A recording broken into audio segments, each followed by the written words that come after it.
দীঘার ফার্স্ট পার্টে আপনাদের দেখিয়েছিলাম হাওড়া থেকে সাঁতরাগাছি হয়ে লোকাল ট্রেনে দীঘা পৌঁছানো, তারপর ওল্ড দীঘার এদিক সেদিক ঘুরে মাত্র 550 টাকায় একটা হোটেল নেওয়া। এরপর বিকেলে সমুদ্রের পাড়ে ঘোরাঘুরি, সন্ধ্যায় মার্কেটগুলো ঘোরা, তার সাথে খাওয়া দাওয়া তো ছিলই। ফার্স্ট পার্টটা না দেখে থাকলে এক্ষুনি চেক করুন বঙ্গ ব্যাকপ্যাকার ইউটিউব চ্যানেলটি। আজকের ভিডিওটা আমার দীঘা ভ্লগের কন্টিনিউশন, তো চলুন শুরু করা যাক। হ্যালো বন্ধুগণ, ওয়েলকাম টু বঙ্গ ব্যাকপ্যাকার। আমি সুভাশিস। তো এখন সময় হচ্ছে 5:23। আমরা সকালবেলা চলে যাচ্ছি সমুদ্রের পাড়ে, তারপর সমুদ্রের পাড় থেকে ঘুরে এসে তারপর যাব জগন্নাথ মন্দির। তো চলুন আগে আপনাদের সকাল সকাল দীঘার সমুদ্রটা দেখিয়ে নিই, আর তারপর যাওয়া হবে জগন্নাথ মন্দির। আমাদের হোটেল থেকে বেরিয়ে এসেই সি সাইড কিন্তু একদম দূরে নয়, একদম এই 1 মিনিটের ওয়াকিং ডিস্টেন্স। চলে এলাম এই মেন রাস্তায়। এখানে একটা মন্দির দেখা যাচ্ছে।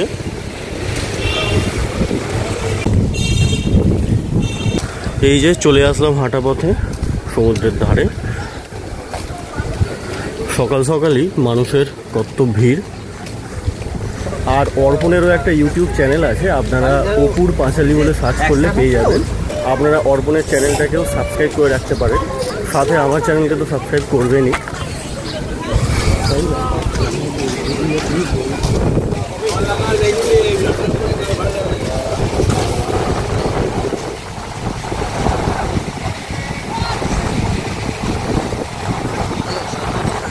কালকে সন্ধ্যেবেলা এসেছিলাম এই সমুদ্রের পাড়ে, আপনারা দীঘার ফার্স্ট পার্টটাতে অলরেডি দেখেছেন।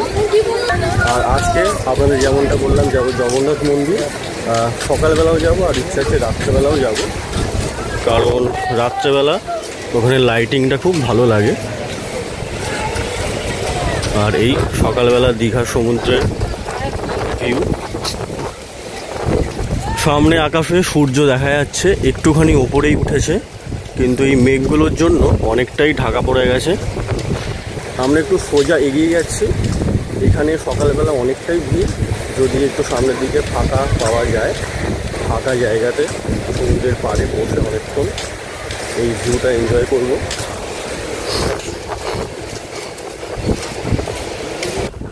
হাঁটতে হাঁটতে চলে আসলাম এইখানে, এই বিশ্ব বাংলা গেট। একটা পিছন দিকেও আছে, মানে নিউ দীঘার সাইডে, আর একটা এই দিকেও দেখা যাচ্ছে এই। আর এইখানে সমুদ্র।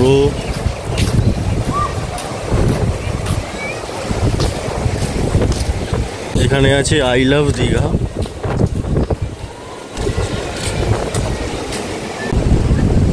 এই আই লাভ দীঘার এইখানে এই ঘাটটা কিন্তু খুব সুন্দরভাবে পেন্ট করা হয়েছে।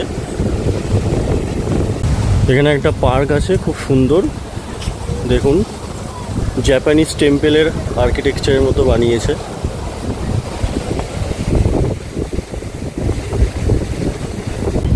এখানে আছে প্রভু জগন্নাথ, বলরাম, সুভদ্রা, অসাধারণ। আর এইখানে একটা কন্ট্রোভার্সিয়াল নাম জগন্নাথ ধাম, যেটা আপনারা অনেকেই জানেন যে উড়িষ্যা সরকার আর আমাদের ওয়েস্ট বেঙ্গল সরকারের মধ্যে এখন দর কষাকষি চলছে নাম নিয়ে। তো সেই কন্ট্রোভার্সিতে যাচ্ছি না। জগন্নাথ ধাম হোক আর জগন্নাথ নামে যাই হোক, সবই ভগবানের ইচ্ছা, সবই প্রভু জগন্নাথের ইচ্ছা।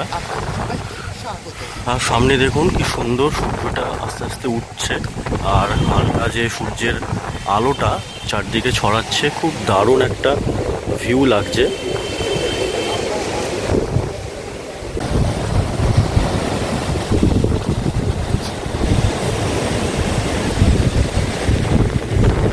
আমরা হাঁটতে হাঁটতে ঝাউবনের সাইডে চলে আসলাম। যদি দেখাই, এই দেখুন ঝাউবনের দিকটা, আর এই দিকের ভিউটা কি সুন্দর লাগছে। আর সূর্যটা মেঘের আড়ালে ঢাকা পড়ে গেছে। আমরা এই ঝাউবনের দিকে যাচ্ছি।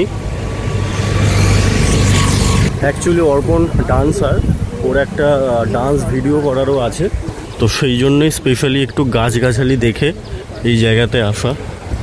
এখানে কত ক্যাকটাস।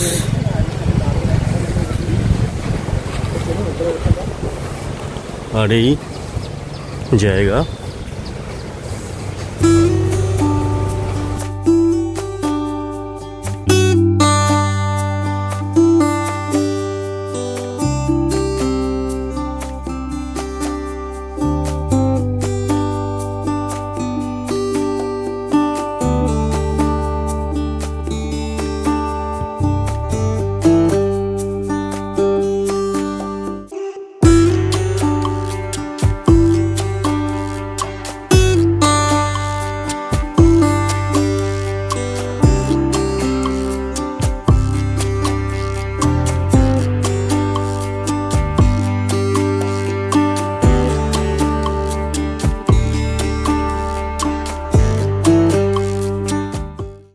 এখন সময় হচ্ছে 6:30, সূর্য অনেকটাই উঠে গেছে দেখুন।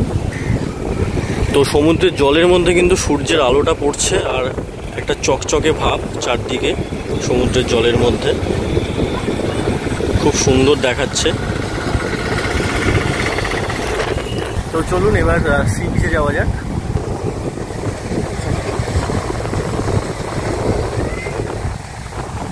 অসম লাগছে সমুদ্রের ধারে এসে। তো এই যে,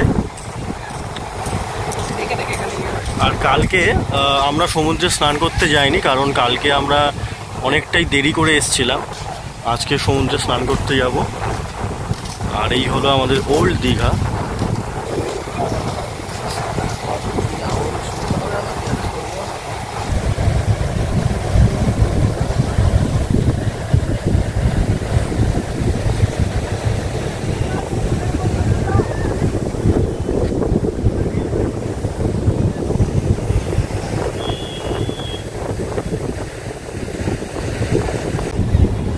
এখানে এই ঝিনুকগুলো পাথরের মধ্যে কিভাবে আটকে আছে, মরেই গেছে এই দেখুন।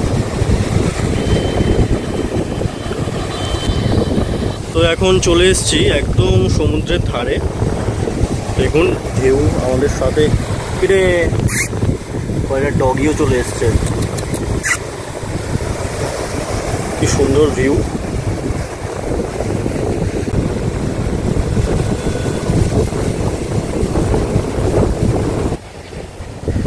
সমুদ্রের পাড়ে বেশ কিছুক্ষণ সময় কাটালাম, এবারে একটু চা খাওয়া যাক। এবার রওনা দিচ্ছি হোটেলের দিকে।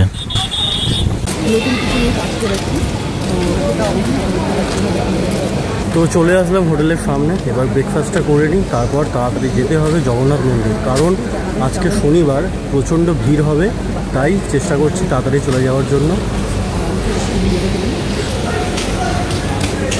আমাদের ব্রেকফাস্ট চলে এসছে। এখানে আছে পুরি আর এখানে আছে চানা। বলে রাখি আমরা আজকে মন্দিরে পুজো দেব না, তাই ব্রেকফাস্ট করে যাচ্ছি।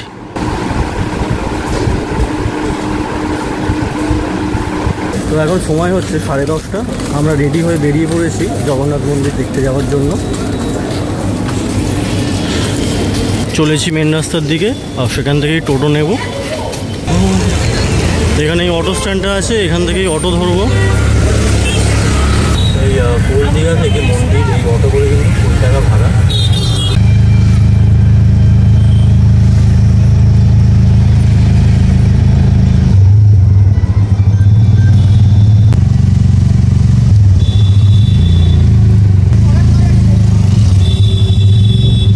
অল্পক্ষণের মধ্যেই চলে আসলাম জগন্নাথ মন্দিরের সামনে। এই জগন্নাথ দ্বার।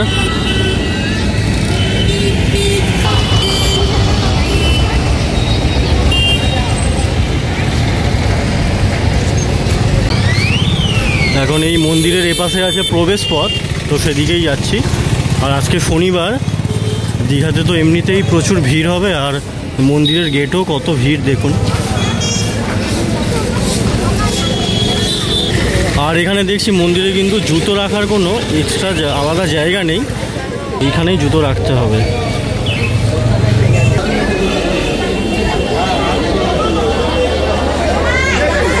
ফাইনালি ঢুকলাম জগন্নাথ মন্দিরে, আর এখান থেকেই মন্দিরটাকে কি সুন্দর দেখাচ্ছে দেখুন, অসাধারণ।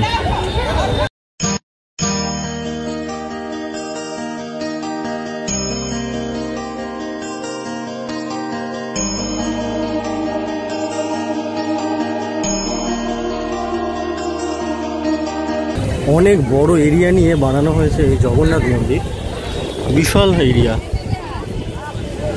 চারদিকে দেখলেই বোঝা যায় অনেকটা বড় এরিয়া নিয়ে বানানো হয়েছে। আর আজকে প্রচণ্ড রোদ, তাই তো? প্রচুর রোদ, প্রচুর রোদ, সেই জন্য ছাতা এই গরমে অবশ্যই মানে যারা আসবেন মানে সবাইকে অবশ্যই আমি বলবো যে ছাতা, টুপি, একটুখানি জল অবশ্যই সঙ্গে করে ক্যারি করবেন। কারণ বাচ্চা থাকলে তো অবশ্যই জল অন্তত ক্যারি করবেনই, কারণ যা গরম পড়েছে সেখানে অন্তত একটুখানি জল বাচ্চার দরকার খুব।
তো আমার পিছন দিকে জগন্নাথ মন্দিরের মেন কক্ষ যেটা,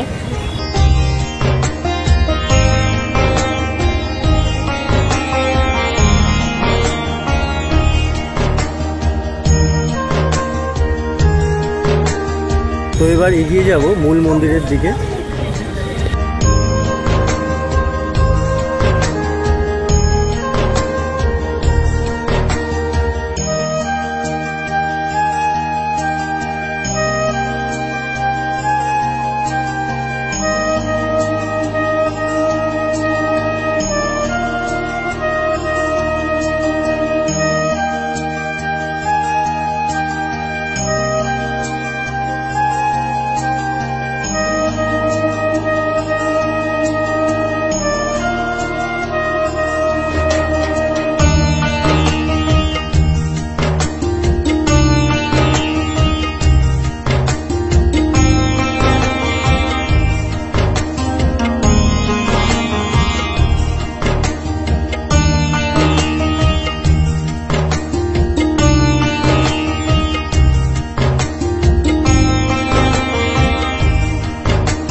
এখানে দেখা যাচ্ছে রথ।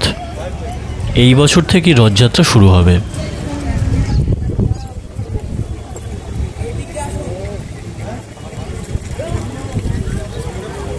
মন্দিরের এই দিকে ছোট ছোট বসার জায়গা, বিশ্রাম কক্ষ আছে। আর এই দিকে আছে ডালা আর্কেড। এখান থেকে ডালা কিনে পুজো দেওয়া যাবে।